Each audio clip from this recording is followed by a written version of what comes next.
Hello guys, welcome to my channel. Recently 1.7.12 changes happened and Hugo Vlad received major buffs. Vivian also received one change that we'll talk about within this video, but in this video I want to primarily focus on Hugo Vlad. If you are a Husbando enjoyer, big W for you, because now Hugo Vlad seems to be in a much better spot than he was before. So let's start with his changes. So Hugo Vlad received some multiplier changes. These multiplier changes itself, they're nice to have, but I don't think it's that of a big deal compared to the rest of the stuff. So feel free to pause the screen if you want to read them in more detail. Also, the sources of all of this stuff will be provided within the description down below. Now, let's talk about the big Hugo Vlad change, which is his core passive. Now, core passive has been changed that based on the amount of stun agents you have in the team, 1 or 2, you will get an attack boost. So if you have 2 stun agents, you will receive 900 attack. Do note that this stuff does not stack. So if you have 2 agents, it's not going to be 900 plus 300, it's just going to be 900.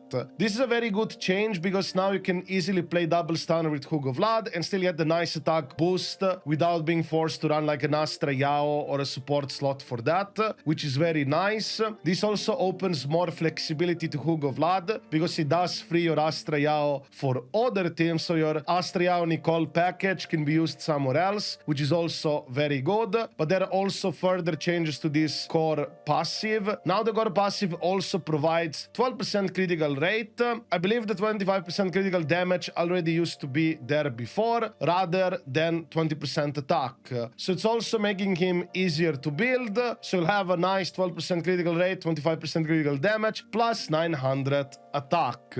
This will make it so you can easily play Hugo Vlad with Lycaon, plus Lighter, maybe in the future with Yufufu as well, because she's rumored to be an S-rank fire stun agent. Of course, you can also utilize Trigger. Basically, there's a lot of options you can use Hugo Vlad with. You also might be interested, is Hugo Vlad now as strong as Miyabi or up there like her? Not necessarily, but he's still much stronger than before. And I would argue that what makes Hugo Vlad much more desirable on your account is simply the flexibility of not requiring or needing supports at all and just taking 2 stunners, which is pretty good deal if you ask me. Also, his additional ability did receive some changes. Now, instead of stun or support, you will need stun or same attribute as Hugo Vlad, which is ice. So they're definitely pushing that trajectory where they want you to play with double stunner characters. You could also have an argument that this could be a weakness with the requirements, or specifically for his double stunner requirement to get that 900 attack boost, because in the near future we're getting a new type of role. The name is subject to change, but right now I believe it's Annihilation, and that obviously would not work well with Hugo Vlad because you would not get the attack boost. However, maybe those units itself would compensate for that attack loss, so maybe it's still gonna end up being good. And if that's the case, that would also be pretty nice. They've also changed more of his premium stuff as well. Now his V engine provides, instead of attack, critical damage, 45% critical damage at 1 copy, and 30% defense shred has unfortunately been nerfed down to 25% defense shred, but this V engine is still very strong and it's a nice upgrade for Hugo Vlad. Hugo Vlad, on top of all of this stuff, he also did receive some Mindscape changes. However, do note that the effects are currently unclear and heavily subject to change, but it seems as of right now his M1 provides a critical rate boost and critical damage increase whenever his final reconciliation is triggered.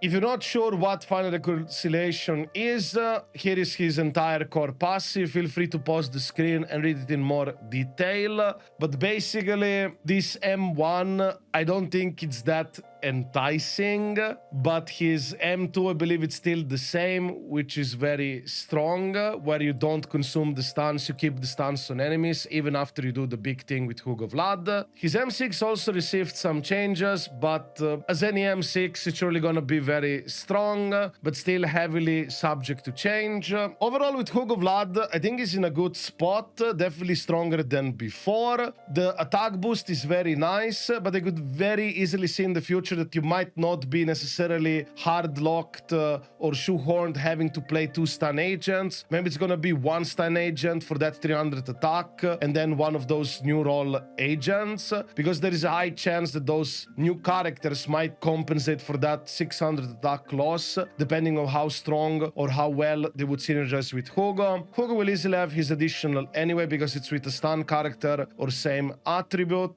So personally, I'm happy to see that Hugo got buffed because he did seem a bit underwhelming to me. There might be some further changes for him as well. It is possible. If it happens, I will talk about it.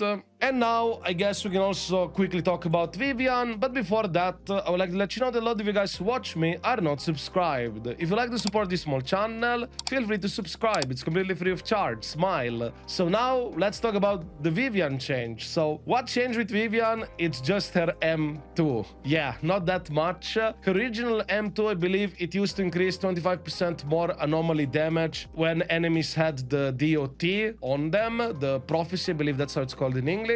Now they changed the M2 to provide Ether anomaly build-up rate increase by 25%, which is very strong. And also now the benefits of a bloom from anomaly proficiency are increased to 130% of the original value. And on top of that, 50% of the target res is being ignored. So M2 is very strong, but I would argue that picking up her signature, if you want to enhance her further to make her stronger, is much more of a cheaper and valuable angle, if you ask me. Overall, with Vivian, I think she's in a good spot. The way she's designed, it's definitely in mind for the future upcoming characters as well, at least some of them, very likely. Also, she has already a lot of current synergies with the current anomalies. So yeah, I think Vivian is also a pretty much good pickup if you like the character, but you could also argue that you can just save for 2.0 patch as well and go from there, because issue 1 is definitely, by the looks of it, the anniversary unit, and as I like to repeat this a lot,